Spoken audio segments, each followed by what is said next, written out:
Earlier this year, scholar of the Bible Dan McClellan engaged in a back and forth with theologian and Christian excusage extraordinaire Gavin on the topic of monotheism in the Bible. I'll link to those videos in the description. The reason I mention it is because Gavin said numerous things in his response to Dan, which I'd like to use to further my rhetorical goals. All right, let's see it. But a famous example is the contest between Elijah and the prophets of Baal in 1 Kings 18, where you can see how Elijah frames it in verse 24. It's not about which is the stronger deity, like the Broncos might defeat the Raiders in a game by scoring more points than them. The question is simply, who is God?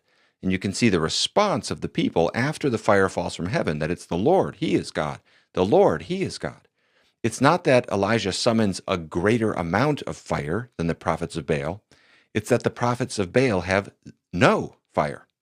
And so when they're dancing around the altar, Elijah is mocking them, as I've underlined in red here, saying, well, maybe he's going to the bathroom, maybe he's traveling, maybe he's asleep. And this sounds kind of like Psalm 115 and the rhetoric here about the idols of the nations being blind and deaf. Twice the text states what I emboldened here in green, but there was no voice and no one answered. The point of the narrative seems to legitimize the Israelites' reaction that the Lord is God because Baal can't hear you. No one's paying attention to the prophets of Baal. In the language of Psalm 115, he's deaf and mute. So it doesn't seem like Baal is simply the inferior deity. It seems like he's not capable of agency, which implies his non-existence. So let's get the obvious stuff out of the way first. Clearly, I am this generation's Elijah, except for the fact that I have a glorious, luxuriously thick head of hair, and Elijah was bald as an eagle. No, wait, that's Elisha, isn't it? Yeah. He's the one who cursed the kids, mocking his baldness, who then got attacked by the bear assassins, right? 42 kids were killed, by the way. And I'm told that most of them never said a thing to the prophet. They just snickered a bit at what the other kids said. Not cool. The reason I say I'm this generation's Elijah is that I am obviously carrying the torch he lit, mocking the priests of Baal. And let me tell you something, Elijah had some chops. My deity scripts have nothing on Eli. Is Baal musing? Is Baal making a deuce? Is he on a journey? Perhaps Baal is asleep and needs to be woken up. That's some top-level mockery, especially for his day. I mean, for that time, quite ballsy. You're welcome. And why was Elijah mocking these priests? Well, he was in a contest with them. They all went up to Mount Carmel, which is just 5 or 6 hours north of me here in LA, and they got set up for a showdown. They put the shrimp on the bobby, or in this case, the bull, not to be confused with Baal, and then just left it there. The priests were then to call on Baal to rain down fire to start the cooking, and Elijah would do the same except with Yahweh. As we all know, history is written by the winners, so we don't have to wonder who took home the trophy. And some nice leftovers for lunch the next day. It was Elijah who mocked the priests because when they called on Baal to rain down fire, they got nothing. Elijah even made it more difficult for himself by heaping 3 loads of water onto his altar.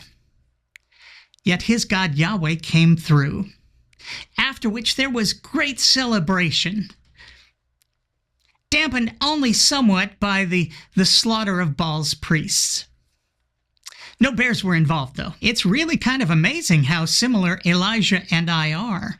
We both clearly enjoy mocking the priestly classes who foolishly think they have some kind of access to a deity.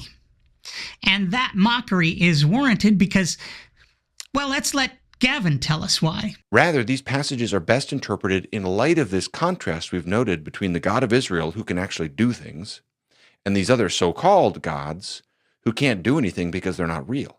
Did you get that? Let's hear that one more time. Rather, these passages are best interpreted in light of this contrast we've noted between the God of Israel, who can actually do things, and these other so-called gods who can't do anything because they're not real. So mocking believers is not only okay, but completely warranted when people are believing in and worshiping gods who can't actually do things because they're not real. Which, boy, now that I'm thinking about that, maybe you guys can help me out here, but I can't think of a single God who can actually do things. Wow, did Gavin just help us come up with the ultimate proof that there are no gods? This is exciting. Let me think about this for a minute. Okay, so upon reflection, I'm not sure Gavin's proof works because while the biblical God does indeed, for all intents and purposes, seem completely impotent for the last 2,000 years, and the miracles he was said to have done back in the day don't have any supporting evidence, God's only au gratin Son has indeed been doing things. In particular, I'm talking about showing up on bread products, toast, the pita, though never on challah or matzah. Sus, right? Of all the many reasons I have for not being a believer, this might be at the top of my list. If I'm gonna believe in a God, I want that God to be able to do things and exist. And that's clearly not the God of the Bible. At least not for a while now. That's not to say that I'm not completely open to some kind of demonstration like the one Elijah gave us, especially if there's free food involved and maybe some leftovers for lunch tomorrow, or whenever. Once again, I'm me. Thanks for watching. Oh, and the fit for this video has been Banana Republic. It's always Banana Republic.